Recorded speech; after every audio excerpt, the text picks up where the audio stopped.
We have joining us in the studio now a security practitioner, Oladende Ario. It's good to have you join us this morning. Interesting. You're welcome.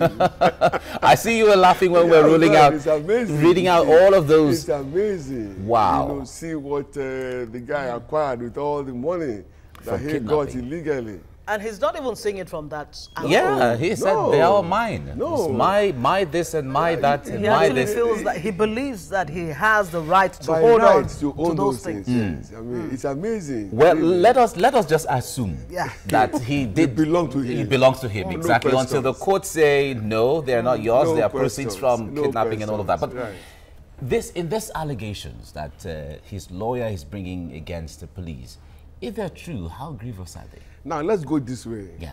I can tell you that to every story, there are three sides.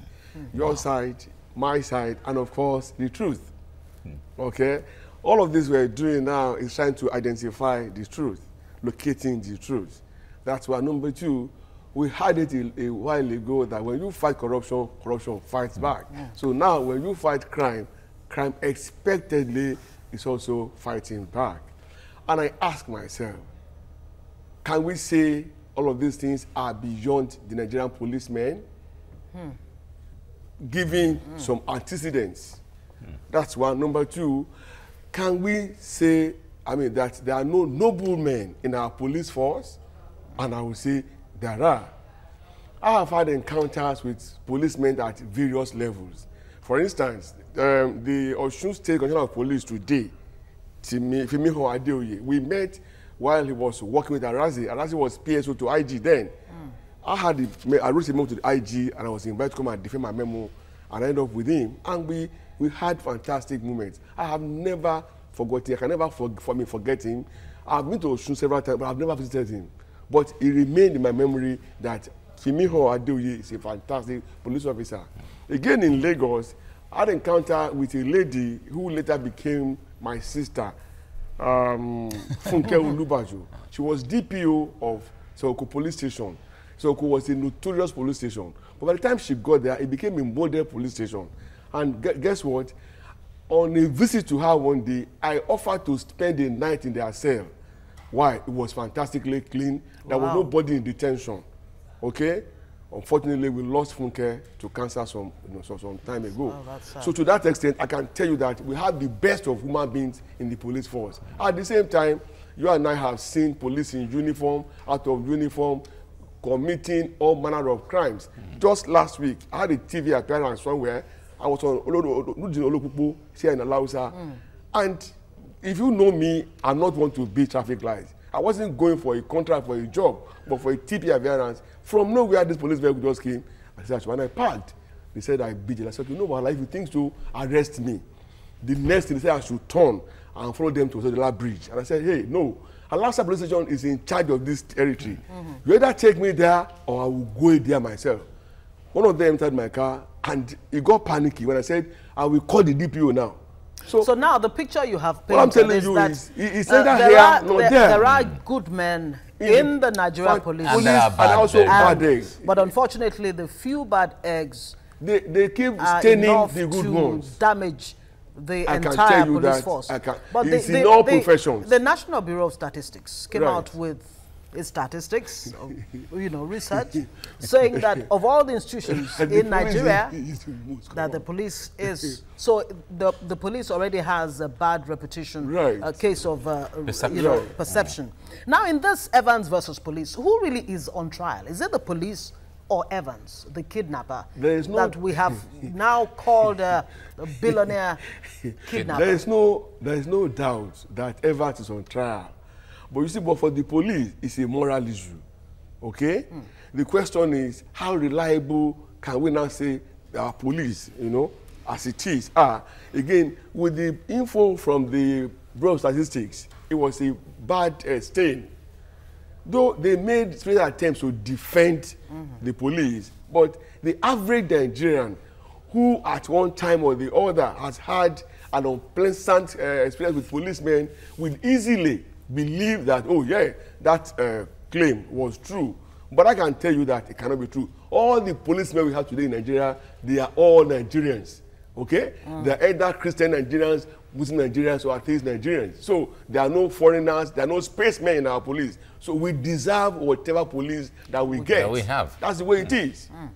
So for me, there must be investigation. And then if these things are found to be true, whoever is involved should be dealt with according to the laws of the land.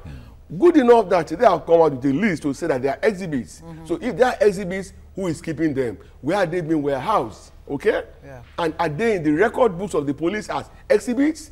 Okay? Now, for all of those ones, it can go. It was in the news this morning that Amaka came and said, true, yes, she was dating Evans. And that since Evans was arrested, there has not been any contact with him. One, she has thrown away her old SIM card. She has a new phone number. Evans has no means of reaching her, according to her, and that she has never visited Evans at the police station. And she declared, in detention, that she was never either molested or raped by anybody, police or civilian. So, which again puts spanner in the works for Evans and his lawyer. So in this case, because the police has said that the Evans lawyer is just trying to divert, it's just being diversionary. It's not impossible. We've seen people, with respect to all lawyers, right? We've seen lawyers deliberately stalling cases and making things look bad, whereby what should be settled within the space of a year will go maybe get elongated for years. For whatever purpose or reason, maybe trying to buy time for their client, perhaps they can get justice or get the person acquitted, I wouldn't know. But in this case, I doubt if the lawyer has a watertight case against the police. Now, still on the issue of Amaka, who has come out to say or to debunk the allegations against the police of sexual molestation against her, do you think she might still need to answer to those questions in the court of law? Which is where, at the end of the day, some of these allegations going to be, In this case, Amaka becomes what I would call a crown witness. Okay? She's supposed to be the victim, but she is saying, no, I wasn't raped. There is nothing stopping her from coming out to say that she was molested, harassed, or raped, for crying out loud.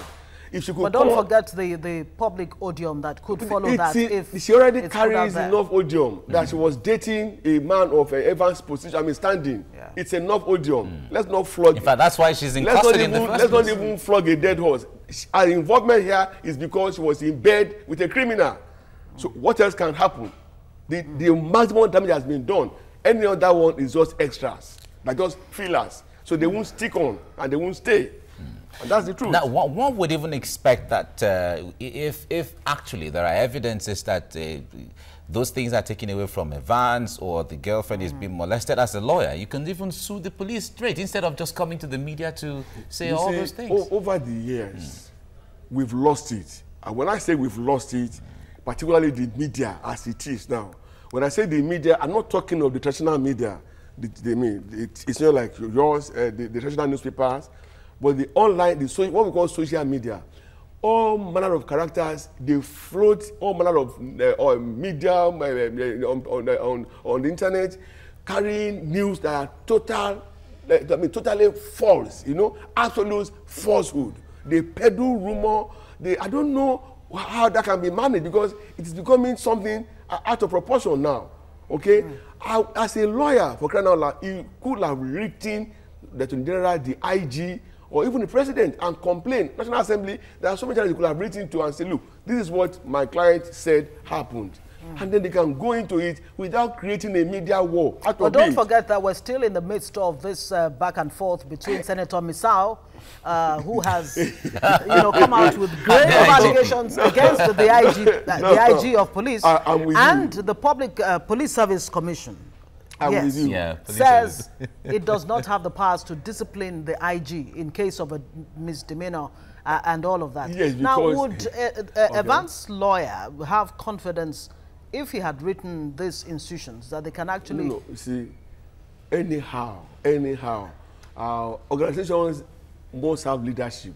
Yes. Leadership help to focus and direct and manage their affairs. But if there's a big integrity question mark on the leadership of this, I didn't say it should write to the IG alone. Okay. I said the president, National Assembly. He even wrote copying all of these, including Amnesty International. So, but for me, starting a media war is not the thing. It makes it sound like it's trying to make the police look bad.